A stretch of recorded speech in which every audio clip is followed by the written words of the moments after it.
There's, of course, an important conversation also happening about grayer areas and how people are treated in the workplace and the subtleties And this thing is getting even more bizarre. One of the key allegations in her complaint against Justin Baldoni, she writes, on another occasion, Mr. Baldoni and Ms. Lively were filming a slow dance scene for a montage in which Mr. Baldoni chose to let the camera roll and have them perform the scene, but did not act in character as Ryle. At one point, he leaned forward and slowly dragged his lips and down her neck. Comfortable with its fair share of drama, but nobody saw this storm brewing quite so fiercely. From the moment Blake Lively filed her explosive complaint against Justin Baldoni, the chatter in Tinseltown reached a deafening pitch. One day, they're working side by side on It Ends With Us. And the next, Lively drops a bombshell accusing Baldoni of crossing lines no coworker should ever cross. People gasped, scrolled furiously through headlines, and wondered if yet another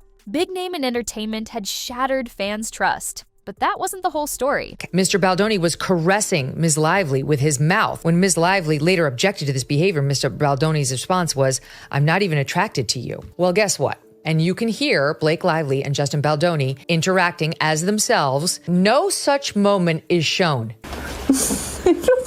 They're acting like lovers. And my nose is so big.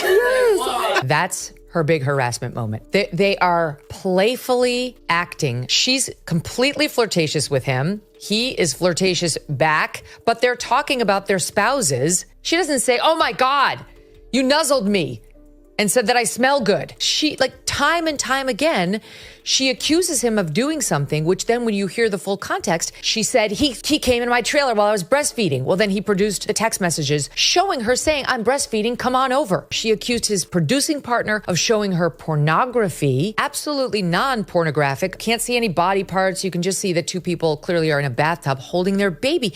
You tell me whether that's what that looks like to you. She wants us to believe this is actionable harassment, what we just witnessed there, where she filed her lawsuit against him, saying this is all retaliatory and asking the court to shut him and Brian Friedman up because they're trying to try this case in the media. The only reason this whole thing got started before she filed the lawsuit, she clearly cooperated with the New York Times to leak the whole thing. Indeed, that's, Brian argues, the reason she went and filed the complaint with the Human Rights Division. She alleges that she's a Me Too victim there.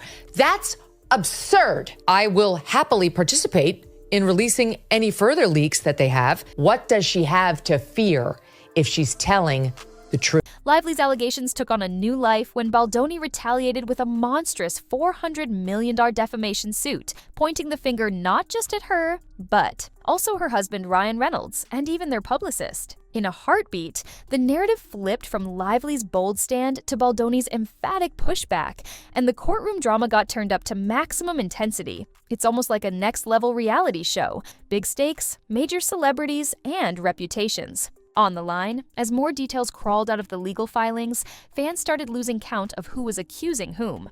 Some folks suspected a carefully orchestrated plan from Lively's camp, a strategic takedown that maybe went too far. Others declared Baldoni's countersuit an intimidation tactic aimed at shutting Lively up. Regardless of how anyone felt, the rumor mill soared to new heights. Many onlookers once rooted wholeheartedly for Lively, but the swirl of conflicting statements and the colossal sum attached to Baldoni's countersuit sparked doubts. Was this a legitimate cry for justice? Or a maneuver to spin headlines? And what happened next would shock everyone. Because somewhere in the midst of this chaos stood Ronan Farrow, the renowned journalist who practically lit the torch for the non-Me Too movement. People immediately assumed that Farrow, hero to many survivors, would champion Lively's stance. But as whispers started circulating, insiders insisted that Farrow was in no rush to co-sign Lively's claims. In fact, if the rumors are to be believed, Farrow was quietly critical from the get-go. This swirling confusion about whose side Farrow was on only amplified the tension, and the question on everyone's lips was, how did we get here? It's no secret that Ronan Farrow has a reputation for exposing the kind of misconduct that thrives under Hollywood's high-powered veneer. Whenever allegations of impropriety surface, people look to him for guidance, or at least for that big piece of investigative reporting to set the record straight. So, when talk started circulating that Farrow might have had a hand in unearthing incriminating details about Baldoni, the story exploded on social media. But hold up. Farrow quickly shot down all of those rumors. He wasted no time clarifying that he had absolutely nothing to do with the coverage. People found that stinging, because for many, Farrow's name has become symbolic of fierce accountability in these exact types of cases. That, of course, led to further speculation. If Farrow was distancing himself, then maybe Lively's case wasn't as rock-solid as fans had assumed. Still, even more perplexing were those behind-the-scenes whispers that Farrow wasn't just distancing himself. He was actively disapproving. Allegedly, Farrow believed that flimsy harassment allegations could undo years of progress for real victims everywhere. It was the kind of viewpoint that raised eyebrows. Why would one of the biggest advocates for Me Too be so harsh on a woman stepping forward unless he saw cracks in her story? Some observers found this jaw-dropping. After all, wasn't Farrow the journalist who helped push the movement forward by calling out powerful figures? Yet, the rumor was clear. Farrow suspected if Lively's claims faltered under scrutiny, anti-Me Too critics would pounce, branding all survivors as lying opportunists. The fallout from that would be immeasurable. Perhaps in Farrow's eyes, it was better to question everything than to champion a cause that lacked verification. One alleged insider put it bluntly, he thinks we can't afford a high-profile fiasco that undermines real survivors. Period. That statement alone sparked countless debates about how even the most vocal allies must still value due process over sensational headlines. While Farrow's apparent disapproval was making headlines, Joe Rogan decided to stir the pot even more with his unfiltered commentary. Let's face it, Rogan has never been afraid to say exactly what's on his mind, and this fiasco proved no different. On one of his podcast episodes, the UFC commentator and cultural firestarter had some choice. Words about Lively's lawsuit. He basically trashed her claims, calling them baseless and applauding Baldoni for standing his ground. It was the kind of raw statement that lit social media ablaze. Lively's supporters felt outraged that Rogan would side so enthusiastically with Baldoni before any court hearing could reveal who was lying. They accused Rogan of fueling a culture of skepticism toward female accusers. Others, though, reveled in his candor. They pointed out that, from their perspective, real allegations require real proof, and they believed Lively just didn't have that in place. With Rogan's mammoth platform, it's no shock that his remarks quickly climbed the trending charts. It also made people wonder if more celebrities would publicly pick a side in the ongoing legal dispute. A few big names quietly posted cryptic messages, but for the most part, Hollywood kept its lips sealed. After all, no one wants to risk picking the losing side in a lawsuit so high profile and potentially so damning, and what happened next would shock everyone. Because while Rogan's stance garnered immediate hype, a number of smaller voices emerged to highlight how complicated these allegations might be. Did Lively have hidden receipts that were about to drop in the legal proceedings? Was Baldoni's defamation suit overcompensating for something? Or were both sides locked in a high-stakes chess match,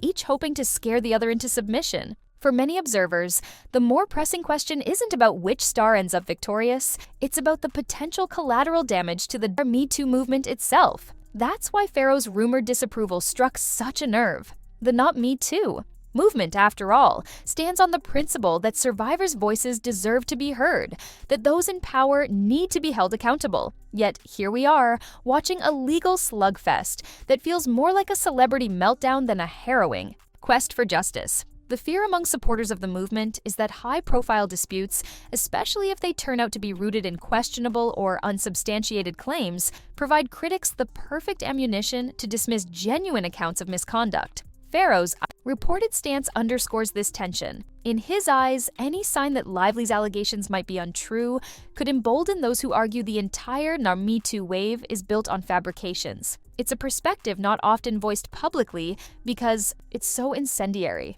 However, supporters of Lively argue that every claim deserves fair consideration, and the legal system is meant to unearth the truth. Detractors counter that sometimes damage is done just by flinging an accusation, whether proven or not. The real question, then, is whether Lively's lawsuit can stand up to the scrutiny. If it falters, the blowback might ripple far beyond her personal reputation. And if it holds up, then Baldoni's countersuit could look like a last-ditch attempt to shield his image with an astronomical dollar sign attached. The stakes couldn't be higher, not just for these individuals, but for a movement that depends on authenticity to remain powerful. What elevates this entire situation to near-historic drama is the staggering figure slapped onto Baldoni's countersuit. $400 million. We're not talking about small claims court. This kind of money is enough to shake entire corporations, let alone one actress, her famous husband, and their publicist. It almost feels surreal, like a script pulled straight out of a sensational TV series. People question the motive behind such a massive sum. Is Baldoni trying to send a message? Maybe he's making it clear that if you come for him with serious accusations, you had better have undisputed evidence, or else you'll face the legal storm of a lifetime. Others say it's a strategy. Aim ridiculously high, then settle for something more modest if the case manages to get that far. But the psychological effect is already there.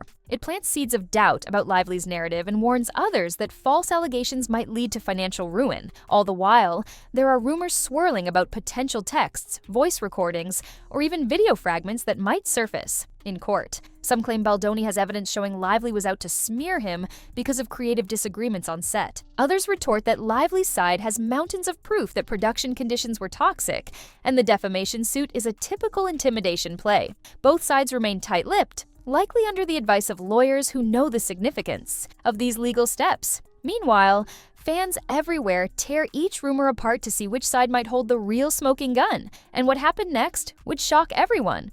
Because in an era where public perception can shift with a single viral clip, it's anyone's guess what piece of evidence might surface next and completely alter the script. It's not just the glossy public statements that get people talking. Rumors of meltdown moments behind closed doors are feeding the fascination. Alleged screaming matches, frantic phone calls, and text messages that vanish as quickly as they appear. These accounts, while unverified, keep swirling on gossip boards. One storyline suggests Lively had a meltdown when she discovered certain crew members were unwilling to corroborate her version of events. Another rumor claims Baldoni was furious behind the scenes, lashing out at his own team for failing to snuff out the controversy early on. The more scandal-hungry folks thrive on speculation that there might be some cunning strategy behind each move. Did Lively time her accusations for maximum publicity? Is Baldoni's defamation lawsuit designed to overshadow any real wrongdoing that happened on set? Is someone quietly feeding the press misleading bits of info so the real truth stays